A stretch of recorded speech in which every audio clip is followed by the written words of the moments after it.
Hello, hola, I'm your girl, Rena MoMoney, and on this channel we talk about real estate, we talk about wholesaling, subject to deals, finances, credit cards, and how you can become a better you. If this is your first time on the channel, then you're in for a treat. Make sure you go down the channel to see some videos that can help you crush it. Well, today we're going to talk about some real estate investing questions, the frequently asked question. I often get a lot of the same questions, so today we're going to do some Q&A for the frequent asked questions.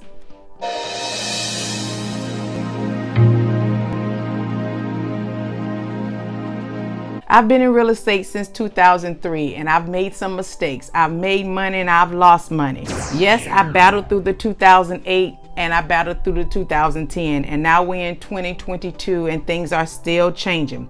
Things will always change in the real estate industry. So for new investors, for beginners, there's always questions. And for seasoned investors, you'll see that it's always constantly changing, always need to be updated. So today I want to go over some answers to some frequently asked questions. One thing before we get started, I want to make sure that you keep in mind every state is different. Every state law is different. I'm in the state of Florida, so a lot of times I'm speaking from the Florida law. We're going to go over some of the most frequently asked questions. There's a lot of frequently asked questions. If this is some information that you'll like, if this is something you like to hear, then make a comment below. Go ahead and make a comment below. Subscribe if you haven't already. Also, too, don't forget to look in the description. I'm having a July giveaway. Look in the description so you can see how you can win. I'm selecting multiple viewers that have commented and put in their Cash App. I'm sending $20 to $50. So make sure you take some time out, go down the description and check that out. Number one, can the owner come back after a tax deed sale to get their property back? Well, again, I'm in Florida, and in Florida, after the state deed is issued and recorded, there is no redemption period. So the previous owner cannot come back and say they want their property back. Check your state because there are some redemption periods in certain states. Some redemption period may be 6 months, 18 months, or 2 years. Check your state laws. Number two, what happens if someone is occupied when you take over with a tax deed transfer? That is a very frequent question that I get. What happens? The answer for that is you do not have any obligations to that tenant. You do not have any obligations to that tenant. That tenant is not your tenant. That tenant was there. They are unlawfully occupying your unit, that space, that house, that property. And if someone is there and unlawfully occupying, you have not taken any money, they are not your tenant, you do not have a lease, then you must go through the process to apply for a writ of possession. My personal opinion is you ask them to leave, you give them a couple days. If they're still there, then you start the process. The third most frequent asked question that I get in real estate is, do I have to be a realtor to invest in real estate? That answer is no, no, no, no. Matter of fact, I have some videos on which route you should go if you're trying to get into real estate and you are not a realtor. There is so much you can do and not be a licensed realtor. So the question is, do I have to be a realtor to invest in real estate? That answer is no. Do you need a lot of money to invest in real estate? That answer is no. And that brings me to my next question I often get. Should I start with tax deed sales? A lot of folk want to start with tax deed sales, or they want to start with doing a subject to deal. Well, I would say that depends. That really depends. You need to educate yourself and not jump right into doing tax deed sales. Make sure you take some time out. Each city, each county usually have some type of training. They usually have something online that you can check out. Another thing to consider when I say depends on your credit, depends on what you have, depends on the cash that you have, depends if you need to get some quick cash. It just depends on where you are. So I can't say you need to start there because there's so many starting points. There's even apps that you can start with and start making money where you can spend as little as $100 and start investing in real estate. So make sure you take some time out and go down my channel. I have different videos that will help you wherever you are in your investing. Another question in that area is what is surplus funds? What are surplus funds? Surplus funds is basically the overage amount. It's the difference between the opening bid and what the property actually sells for, what the actual sold for at the tax deed auction. Again, there's a process, and in everything there is a process. There's a process when you're dealing with deeds. There's a process when you're dealing with evictions. There's a process when you're dealing with somebody there, when you're dealing with auctions, when you're dealing with real estate. There's a process, and keep that in mind. I have so many for you, but before I go into the next 5 or 6 that I have for you, I want to give my shout outs. Let me give my shout outs. My shout outs are to those that have come on my channel and subscribed and or made a very nice comment. So I have your name screaming across my screen here. Thank you so very much. Congratulate yourself. Give yourself a hand. Thank you, thank you. And for the subscribers that are coming back, I like to say I appreciate you. And because of my appreciation, I'm doing a July giveaway. That giveaway is to show my appreciation to the viewers that come on this channel to read, learn, listen, and understand real estate. I'm going to be giving $20 to $50 to multiple viewers. Look in the description so you can see how you can win. There's no cost to enter. 4 simple steps. Make sure you put your Cash App in the comment as you do the comment and the 3 other steps. I come on this channel twice a week to give you free, valuable information. And if there's any time you need any help, additional help, assistance, step-by-step, some specific questions answered, feel free to schedule a coaching call with me at calendly.com/Rena MoMoney. That's also down in the description. In the description, I also have some resources that you definitely want to check out, because there's something there that will help you crush it, will help you make money or save money. It's a long list of resources, so check that out.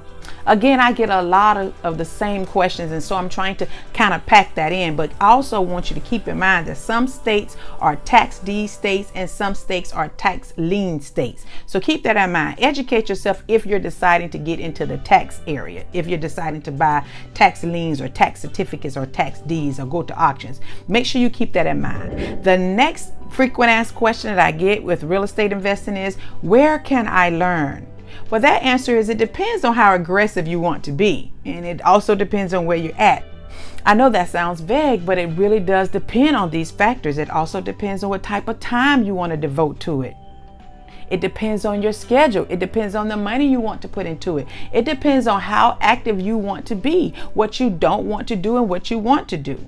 So if you're very low on money and you're trying to see where can I start learning, then I'm gonna have to say it. You're gonna have to go down my channel, because I got some free information that's gonna help you with this. And if you pay attention, I'm actually walking you through quite a bit that you can piece together without going to a mentorship program that's gonna cost you $2,000 to $3,000. You can schedule a coaching call if you want to put some money into yourself and educate yourself. You're gonna have to invest in yourself. Start there. Actually, start there by learning. Start with my YouTube video. That's free. Then get you a few books. If you like to know some books that will be helpful, comment in the section below. Comment right now and let me know if that's a route you want to go, and I'll put out some books that you can read. So that being said, the other question is, well, should I be a wholesaler, a realtor, or a landlord?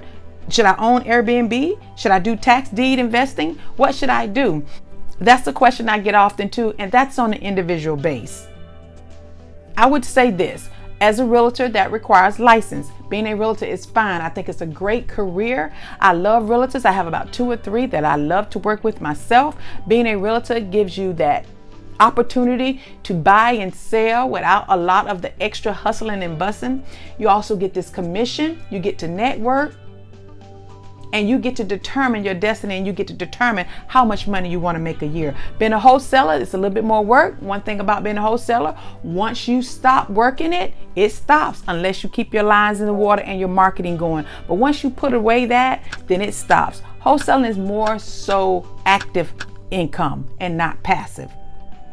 Landlord is more so passive, but you need a starting point. Some people can afford to jump straight into landlord. If you need help in examining where you are and where you should start, and some information and some resources, schedule a coaching call with me. The next most frequently asked question is, how do you find investment properties? Well, the answer to that is through realtors, through other wholesalers, through bird dogs, apps, software, Craigslist, social media, driving for dollars, your real meeting, and about 17 other ways. Those are the pertinent ways. Those are the quick ways. Those are the most popular ways. You want to be different always, and you always want to stand out. Again, like I told you, I started in 2003 and all I had was bandit signs. I started out with the little road signs in 2003. That was one of the tools that I kept in the water. That was one line of marketing that I kept in the water at all times, because it was the least expensive line. I spent about $475, maybe more, maybe closer to $500. And that was the signs and the stake signs. I had them professionally made, and that was 100 signs that I had, and I would put out 20 on Friday. Every Friday I would put out 20. You got Google ads, you got different type of ads. You'll start having wholesalers sending you property. You'll start having bird dogs send you property, and your marketing budget will become smaller and lower. The next frequent asked question I get is how to do subject to deals. That is like, I should have had that number one because I get a lot of that. Go down the channel because I have 2 or 3 videos in reference to subject to. And one of those videos, I actually walk you through it step by step.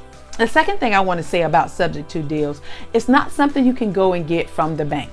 Subject to, basically, the owner is saying that you can take over the payments and they are selling you the property where you are in control with the deed.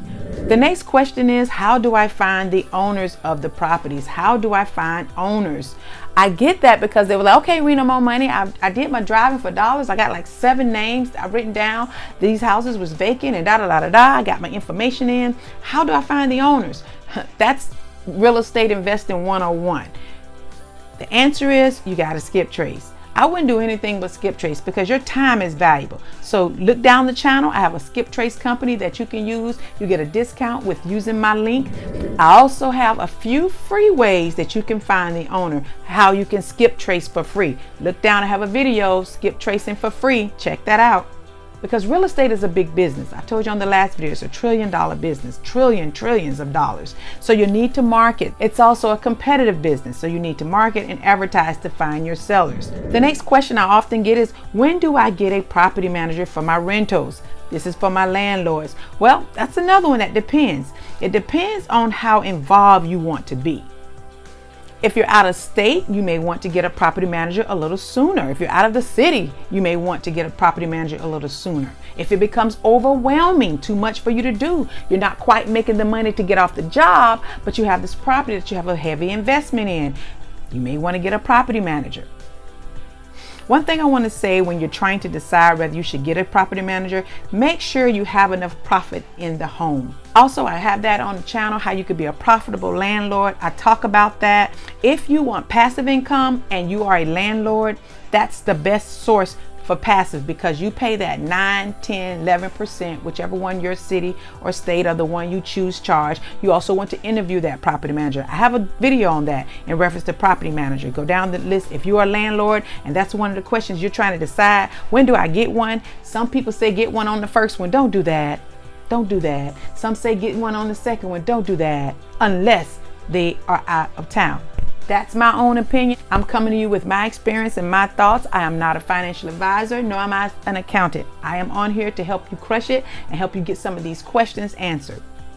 So if I'm saying anything right now that's giving you an aha moment or is giving you some help on how you're going to save money or make money or giving you some inspiration to dive into real estate or giving you some inspiration to ask more questions, please smash that like. Make sure you subscribe. Make sure you subscribe. Again, I come on here 2 times a week to give you this valuable information. The next one is, how do you finance your rental property? I get that question a lot. How do you finance your rental property? The answer to that is you can use traditional financing, which is 20% down. You can use private money. You can use other people's money. You can use hard money. You can also house hack. You can do wholesaling to get quick cash. If you want to learn more about house hacking, comment below. I'll do a video on house hacking, only if I know that that's what you want to hear. So make sure you comment if you want to know more about house hacking, if you want to know more about wholesaling, if you want to know more about finance, if you want to know more about any of that, comment below. In real estate, you should always have questions. You should always be eager to learn, always having your ears open, always ready and eager to learn. It's okay to have questions. There'll be tons of questions. Seasoned investors have questions. Educating yourself, that's going to be key. Educating yourself. So I hope this information was helpful. Be sure to subscribe if you haven't already and watch the next Rena MoMoney, where we are going to talk more about real estate and finances. Hope you caught some of the things I screamed across here. I'm giving out those free valuable tips and tools for you. So thank you, and you take care.